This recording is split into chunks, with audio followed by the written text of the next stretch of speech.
When my fiancé and my best friend drugged me and forcibly dragged me into that notorious New York mob boss's penthouse suite, I finally let out a sigh of relief. Finally home. My fiancé thought I was delirious from fear and grabbed my chin viciously. Bitch. Our company's survival depends on this deal. I heard Mr. Holt had a first love who died, and your face happens to look somewhat like hers. Be a good girl and serve him well. Once we land this contract, I might be generous enough to throw you some cash. My best friend covered her mouth with a coy laugh. Exactly. You should be grateful for the chance to serve Mr. Holt. Don't be ungrateful. As the drug took effect, I was roughly shoved through that gold-trimmed door. No one noticed the mockery flooding my eyes as I leaned against the leather sofa. The Mr. Holt they spoke of, that ruthless, cold-blooded man, was actually my father. Today, they personally delivered me back to my dad. Tomorrow, they'll learn what it means to wish for death. The drug crawled through my veins. Even moving a finger made my bones ache. I forced my eyes open, my vision settling on the hand-carved golden iris pattern on the ceiling. That was the Holt family crest. Before I turned 18, this flower was embroidered on the collar of every custom nightgown I owned. Beyond the door, Ethan's voice dripped with greed. Summer, is the intel reliable? Will Theodore Holt really come to this suite tonight? My best friend Summer couldn't hide her excitement. Paid $200,000 for information from his driver. He'll be here at 11 sharp. When he opens that door and sees a woman who looks exactly like his first love lying in bed, she sneered. No man refuses meat served on a platter. Maybe Mr. Holt will be so pleased he'll hand us that billion-dollar development project in the South District. Listening to their gleeful whispers outside, I bit down hard on my tongue. The metallic sweetness instantly flooded my throat. I'd worked myself sick with exhaustion and stress for Ethan's pathetic company. I'd treated Summer like my closest friend. In return, they rolled around in bed in the apartment I rented with my own hard-earned money. And now they didn't hesitate to pimp me out like a prostitute. Putting a price tag on me and sending me to someone else's bed. My stomach cramped violently. My nails broke off in the leather sofa. But the pain didn't compare to 1/10,000th of what churned in my heart. But they didn't know. My father was Theodore Holt. His first love was my mother. But years ago, my dad had an affair with some starlet. My mother slit her wrists, and in my rage, I ran away from home. These years, my father and I maintained an unspoken agreement not to disturb each other's lives. He just kept depositing money into my bank account, afraid I might suffer. Ethan and Summer thought I was some helpless orphan squandering her parents' inheritance. That's why they dared to use me as a bargaining chip so brazenly. But while my dad was a bastard who betrayed my mom, he doted on me obsessively. Years ago, when some rich kid merely made a lewd comment to me, my father bankrupted him directly. If he saw me stripped naked and offered up as a plaything on his own bed by these scumbags, by then, even begging for death would become a luxury for them. Oh, right. Summer deliberately raised her voice. Once we land the Holt contract, we should finally have our wedding. Let's get that diamond ring Olivia was eyeing but couldn't afford. Ethan laughed indulgently. Sure. We'll use the money from selling her to buy you a diamond ring. I stared at the ceiling, the coldness in my eyes nearly freezing over. The intel was correct. My dad would definitely come here, because today was his and my mother's wedding anniversary. My mother committed suicide in this room years ago. Every year he came here to remember her. Every year on this day, countless people sent him women. This year's surprise just happened to be me. The next second, the door suddenly burst open. Ethan strode over and grabbed my hair roughly. My scalp burned with tearing pain. Olivia, don't blame me. Blame yourself for being powerless and deserving to be sold cheap. Tonight, even if you get screwed to death, you better make Mr. Holt happy. Powerless? I looked at his smug face and my lips curved into an arc. Ethan, you'd better pray that after tonight you can die with some dignity. Still talking back, Summer stepped forward and slapped me hard across the face. My ears rang instantly. Get her changed. Mr. Holt will be here any minute. Summer smiled viciously as she tore off my jacket and forced me into a sheer, barely there lingerie nightgown. Just like a cheap whore. Summer patted my face with satisfaction. I lay on the waterbed, experiencing ultimate humiliation, slowly clenching my fists. Stripping a daughter naked and sending her to her father's bed. Truly unprecedented. Next, Ethan and Summer grabbed me from both sides and dragged me out of the suite like a dead dog. At the end of the hallway, a dozen bodyguards stood with hands behind their backs, their oppressive presence hitting like a wave. The man in front strode forward. I half closed my eyes and recognized him. Hugo Smith. 7 years ago, he was just a low-level bodyguard not even qualified to open doors for me. While I'd been wandering outside these years, he'd apparently become my father's capable right-hand man. Bitch, get in there and serve him properly. Once you're inside, even if you have to wag your tail like a bitch, you better make Mr. Holt comfortable. He shoved me hard and I pitched forward. I gripped the cold doorframe, enduring the stabbing pain in my abdomen, and slowly straightened up. Ethan had just asked why Theodore Holt was in a bad mood. I sneered silently, probably because misfortunes never come alone. 7 years ago, on the day my mother died, I'd pointed at his nose and cursed him to die without descendants. Fuck. How many hundreds of millions is that painting on the wall worth? Summer's eyes filled with greed. Any random vase here could buy our entire office building. Ethan laughed obscenely. Once this bitch serves Mr. Holt well tonight, maybe he'll reward us with a few things to play with. I leaned against the door, expressionless. My gaze swept over the massive oil painting on the wall. The woman in it had gentle eyes. That was my mother. On the sandalwood table beside it, a family photo was partially visible. Seeing me stare fixedly at the oil painting, Hugo narrowed his eyes and warned coldly, "Put away that disgusting look. A piece of trash who sells herself. You just happened to look somewhat similar and caught some luck." Seeing I had no reaction to his mockery, he lost patience and grabbed my wrist. I curved my lips into a mocking smile. This is how Theodore Holt manages his men. Looks like you really should be sent to the moat for a good lesson.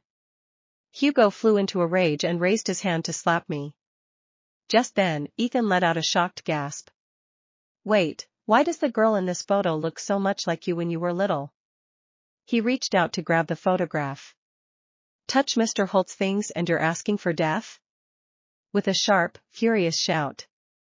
A woman walked in wearing 12-centimeter Louboutin heels. Vivian Joe, a partner under the Holt Group. She once volunteered to seduce my dad and I watched him throw her out.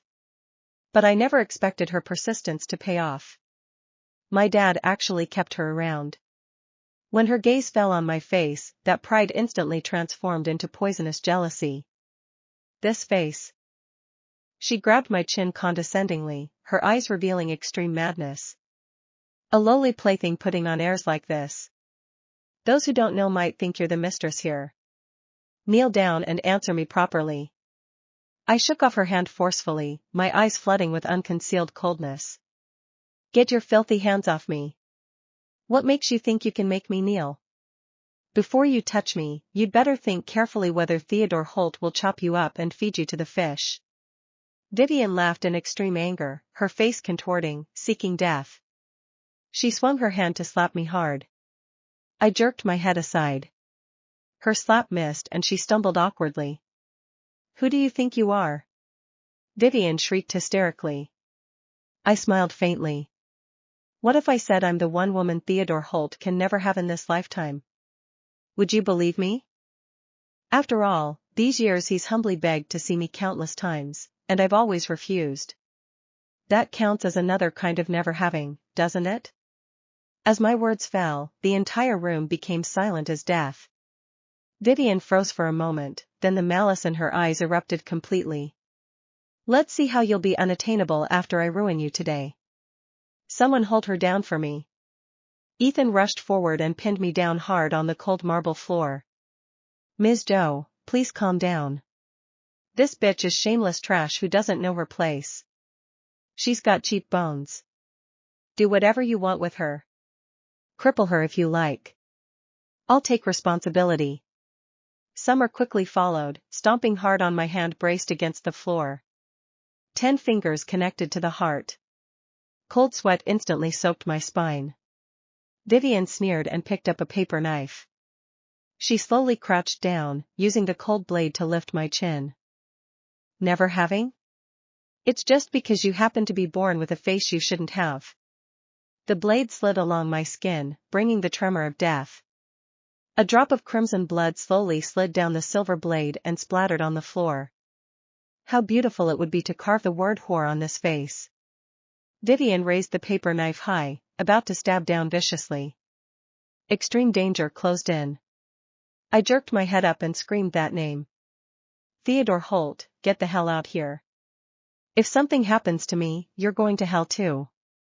As my words fell, an eerie silence followed. Then came Vivian's uncontrollable laughter and mockery. What a shameless bitch, already acting like a whore before even seeing Mr. Holt. But Mr. Holt's name isn't something a bitch like you can call. You're asking for death. The next second, her eyes grew even more vicious as she drove the knife point into my face. Searing pain exploded like an electric current. Hold her down. Hold her down tight. Without hesitation, Ethan pressed down on my hands, smashing my entire face toward the cold floor. The sound of finger bones completely shattering. Excruciating pain made my vision go black. Cold sweat instantly soaked my back. The man I'd once loved with everything I had was now personally sending me to the slaughterhouse, acting as the executioner's most loyal accomplice. A burning line spread from the corner of my eye to my temple. Blood instantly blurred my vision.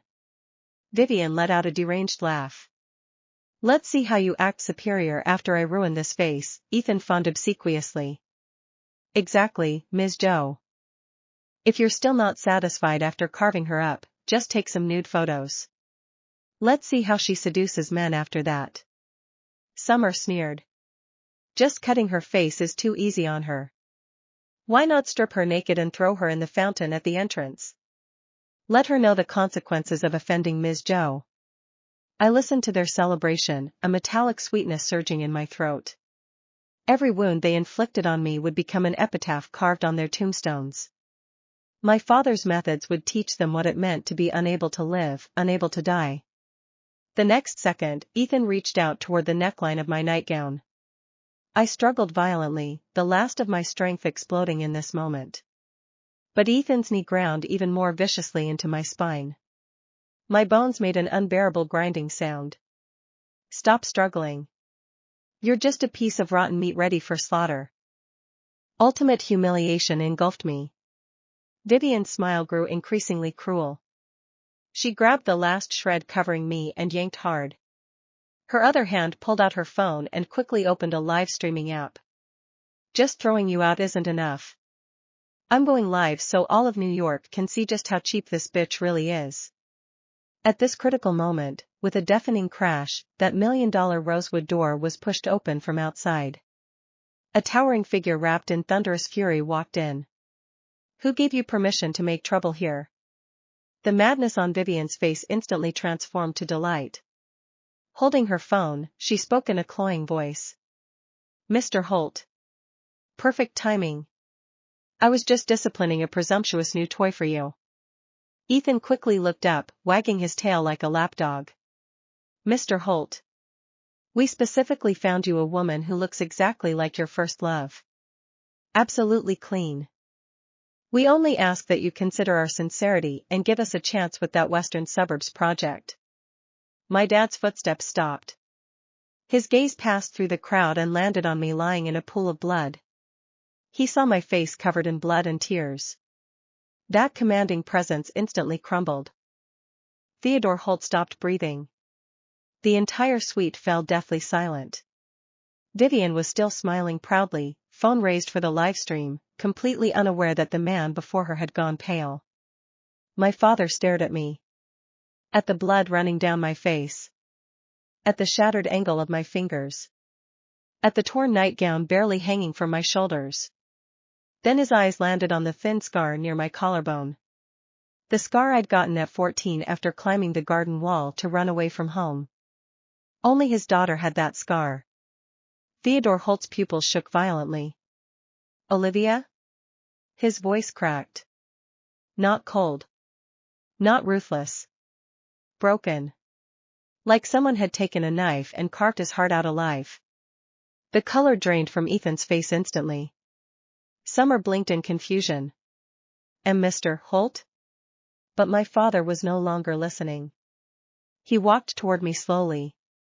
One step. Another.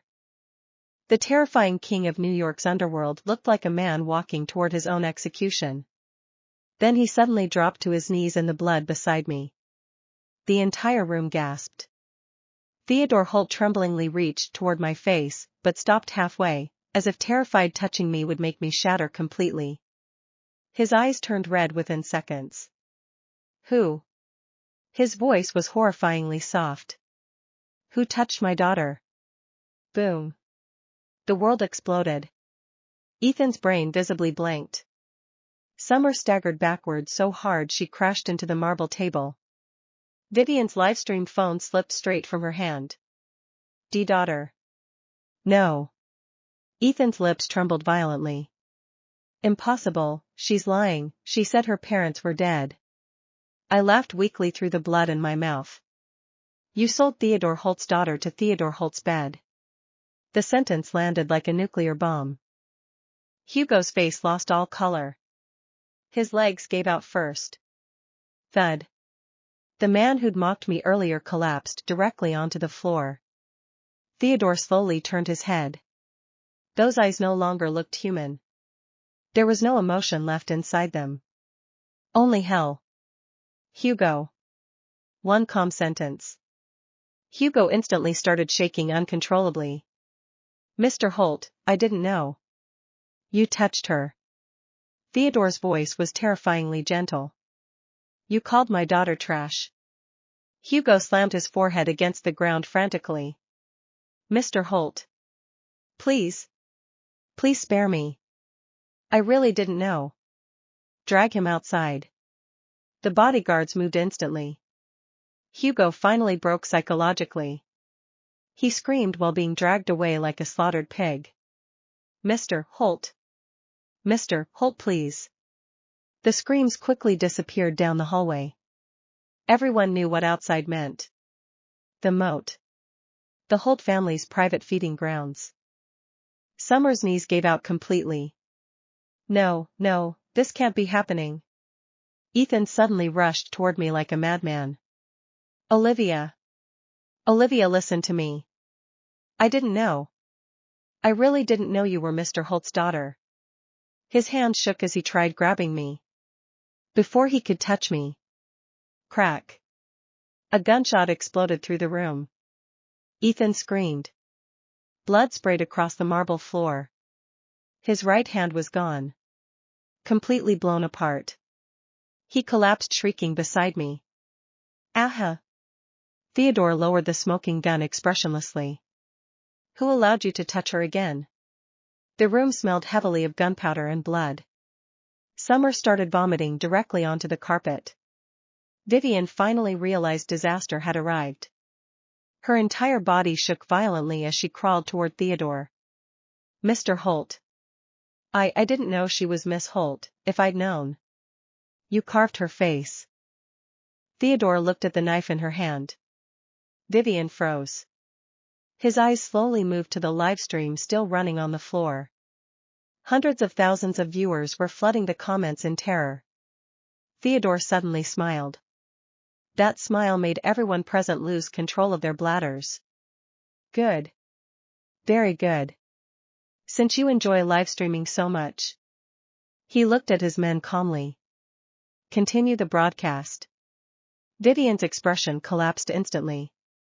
And no, Mr. Holt, please. Didn't you want all of New York to watch? Theodore gently wiped blood from my cheek with trembling fingers. Then let them watch properly. He picked me up himself. carefully, like I was something fragile beyond repair. The moment he touched my broken hand, his breathing became unstable. I looked up weakly. For the first time in 7 years, I saw tears in my father's eyes. That man who never bowed his head for anyone was crying. "I'm here now," he whispered hoarsely. "Dad's here." The entire room went dead silent. Then Theodore turned around holding me in his arms. His face became cold again. Cold enough to freeze the world. "Ethan Walker." Ethan was still screaming while clutching the remains of his arm. "Why yes. Mr. Holt. You said my daughter was powerless." Theodore nodded slowly. "Good. I'll show you today what real power looks like." He looked toward his subordinates. "Start with his company. By sunrise too. Tomorrow, I want every bank account frozen. I want every partner gone. I want everyone connected to him blacklisted from New York."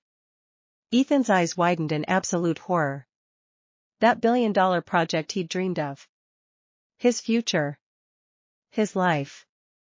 Gone in one sentence. "No, no. Mr. Holt, please. Olivia. Olivia, save me. You loved me." I stared at him from my father's arms. Then I smiled. "Ethan. You'd better pray you can die with dignity." "Got it," keeping the same tone but cutting down the repetitive not/no phrasing. 3 days later, Ethan finally understood what true ruin meant. His arm had become infected. The doctors Theodore arranged for him treated him just enough to keep him alive, then left him screaming in agony for hours afterward. Every painkiller required permission. Every treatment depended on Theodore's mood. And Theodore was in a very bad mood lately. Ethan sat chained in the basement wearing a stained hospital gown, eyes hollow, beard overgrown, body trembling every few minutes from pain. Across from him, a television continuously replayed financial news. Walker Technologies officially declared bankruptcy this morning. Multiple fraud investigations have been opened. Former CEO Ethan Walker currently missing. Every sentence shaved another piece off his sanity. Summer looked even worse. The luxurious hair she obsessed over had been hacked short after she hysterically tried grabbing a guard's gun. Her designer clothes were gone, replaced with a thin gray dress stained with tears and blood. She no longer screamed much. She only cried. Quietly. Endlessly. The Holt family's basement destroyed people faster than torture ever could. No clocks. No windows. No idea whether it was day or night. Just fear. Waiting. And footsteps. Especially Theodore's footsteps. The second they heard them approaching, both Ethan and Summer started shaking violently. The door opened slowly. Theodore entered wearing black gloves. Behind him stood Hugo. Or what remained of Hugo. One eye swollen shut. 3 fingers missing. A metal collar locked around his neck like a dog. The moment Hugo saw me standing beside Theodore, he dropped to his knees so fast his forehead split against the concrete floor. "Miss Holt, please, please forgive me." Blood dripped down his face. I looked at him calmly. A few days ago, this same man called me trash. Now he couldn't even raise his head while speaking to me. Theodore pulled out a handkerchief and gently wiped the healing cut near my temple. His movements were careful. Almost afraid of hurting me again. Then he spoke without emotion. "Which one touched you first?" The room froze. Ethan instantly pointed towards Summer. "Her. It was her idea first. She said we should sell you to Mr. Holt." Summer shrieked hysterically. "You liar. You were the one who drugged her. You stomped on her hand. You held her down. You suggested the live stream." The two of them started tearing into each other like rabid animals. Every disgusting thing they did came spilling out desperately. Cheating. Stealing company funds. Mocking me behind my back. laughing while I worked overtime in hospitals from exhaustion. Even Vivian got dragged into it. Apparently she and Ethan had slept together too. Summer launched herself at Ethan screaming like a madwoman. You said you loved me. Ethan smashed her head into the floor. You ruined my life.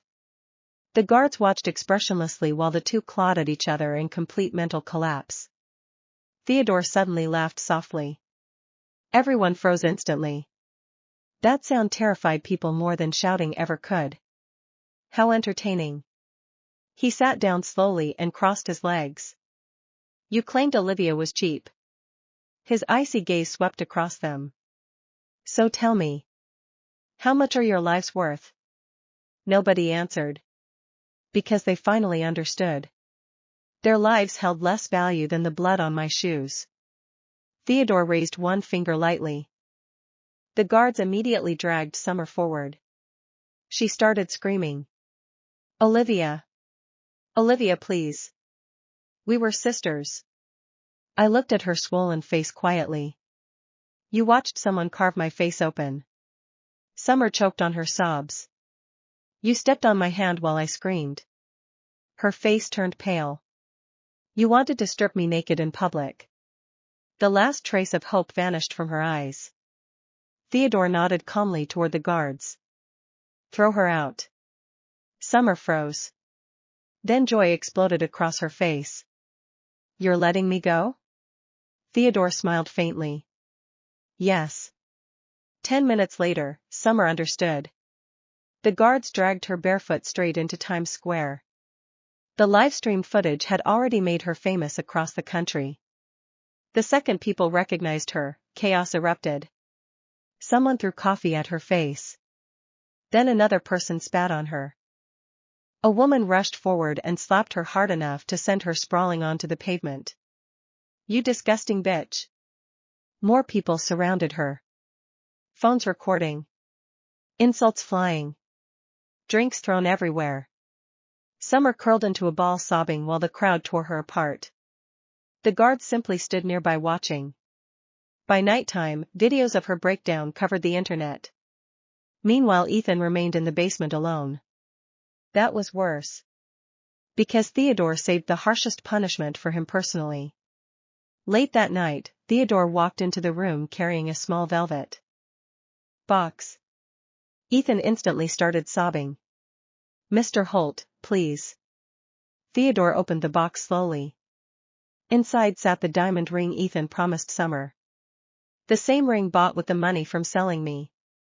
Theodore stared at it for a few seconds. Then tossed it onto Ethan's lap. Put it on. Ethan froze in confusion. What? Put it on. His ruined fingers barely worked anymore. He struggled desperately trying to slide the ring onto his mangled hand while crying from pain. Theodore watched the entire thing silently. After several failed attempts, Ethan finally got the ring halfway onto his swollen finger before screaming in agony. Blood dripped down the diamond. Theodore finally spoke. You wanted wealth. You wanted power. You wanted to climb higher by stepping on my daughter. He leaned forward slightly. So why are you crying now? Ethan cried until his voice gave out. By the end, only dry, broken gasps came from his throat. The diamond ring remained stuck on his swollen finger, cutting into the flesh like a curse. Theodore watched him quietly for a long time. Then he finally stood. Throw him out tomorrow morning. Ethan jerked up in disbelief. Throw me out. Theodore adjusted his gloves calmly. You like using people as stepping stones. You enjoy trampling others beneath your feet. So from now on, live the life you believed powerless people deserve. He looked down at Ethan one final time. No money. No protection. No future. Survive if you can. Then Theodore turned and walked out. That single moment crushed Ethan completely. Because death would have been mercy. The basement door closed. And for the first time since everything happened, Ethan began screaming in genuine terror. The next morning, he was dumped in an alley behind a subway station wearing cheap clothes and carrying nothing except the bloodstained diamond ring. No bank accounts.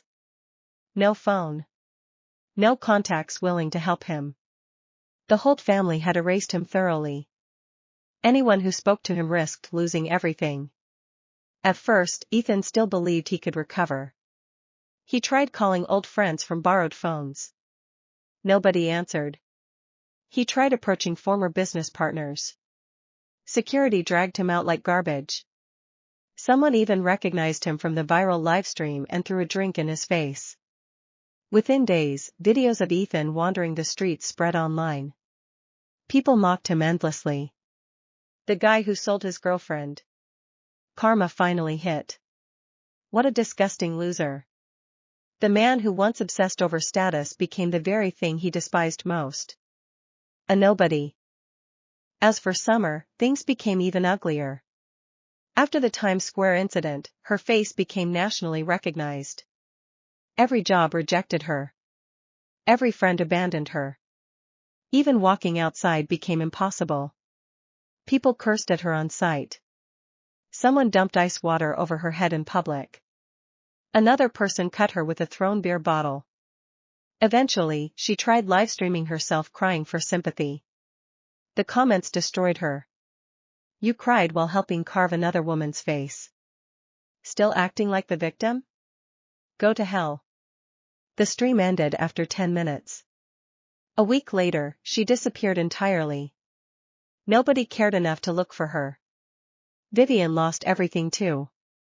Theodore made sure every clinic in Manhattan rejected cosmetic reconstruction requests under her name. Her ruined face became permanent. The entertainment circles she desperately wanted to enter blacklisted her overnight. The women who once envied her now mocked her openly. In the end, she overdosed alone in a luxury apartment Theodore once bought for her. Nobody attended the funeral. Meanwhile, my wound slowly healed. The cut near my temple left a faint scar. My fingers would ache whenever it rained. Theodore brought the best doctors in the world home personally. Every day he sat beside my bed quietly peeling fruit that I rarely touched. The king of New York's underworld suddenly acted like a clumsy old father trying to make up for 7 lost years. One night, I woke up thirsty and saw him asleep in the chair beside my bed. His hair had more gray in it now. The lines near his eyes had deepened too. For the first time, he looked old. Not terrifying. Just tired. There was still a document clutched loosely in his hand. A psychiatric evaluation. I pulled it free carefully. At the bottom of the page, one sentence stood out clearly. Severe chronic insomnia. Long-term dependency on medication. Persistent suicidal tendencies following daughter's disappearance. My chest tightened slightly. At that moment, Theodore suddenly woke up. The second he saw me holding the paper, panic flashed across his face. Like a child caught hiding something shameful.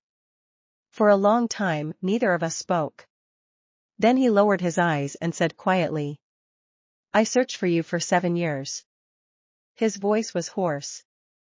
I searched every city. I thought, if I found you and apologized enough times, maybe you'd come home. The room became silent. The moonlight outside spilled across the floor. Finally, I looked at him. At Mom's funeral, I said softly, you promised her you'd only love her. Theodore's fingers trembled. I know. You still betrayed her. His eyes slowly turned red. I know. The most frightening man in New York sat there unable to lift his head before his own daughter.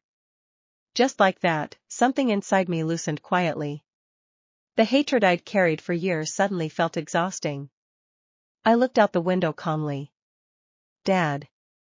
Theodore froze instantly. His breathing stopped. Very slowly, he looked up at me. Tears gathered in his eyes almost immediately. I leaned back against the pillow and closed my eyes. I want strawberry cake tomorrow. For several seconds, the room remained silent. Then Theodore laughed shakily for the first time in years. Okay. Dad will buy it for you. Outside the window, dawn slowly began to rise over New York.